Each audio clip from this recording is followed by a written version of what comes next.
ఎవరైనా పాట పాడితే ఏంద్రా బర్రె గొంతు వేసుకుని పాట పాడుతున్నావు ఆపరా నాయన అంటారు. సో అందరి గొంతులు బాగుండు, నచ్చవు పాడితే, మాట్లాడితే కూడా నచ్చవు. ఎప్పుడైనా కోకిల గొంతు ఎంతో మధురమైనది అంటారు. సో అలా కోకిల అవ్వాలంటే మీరు ఏం చేయాలి? అయితే నాకు తెలిసిన చిట్కా ఉంది, చెప్తా. వేపాకు అయితే వేపాకు చిగురు ఉంటుంది కదా, వేపాకు చిగురు, అది మనం డైలీ మార్నింగ్ తింటే ఏమవుతుందంటే మన గొంతు అనేది చాలా మధురంగా జరుగుతుంది. కోయిల గొంతు ఎందుకు అలా ఉంటుందంటే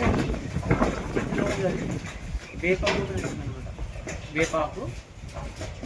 వేపాకు డైలీ తింటుంది, వేపాకు పొద్దున మార్నింగ్ డైలీ తింటుంది అనమాట. సో అందుకని దాని గొంతు చాలా మధురంగా ఉంటుంది. అలానే మనం కూడా తింటే పని చేస్తుంది. ఈవెన్ నేను కూడా తిన్నాను, నాకు కూడా పని చేసింది.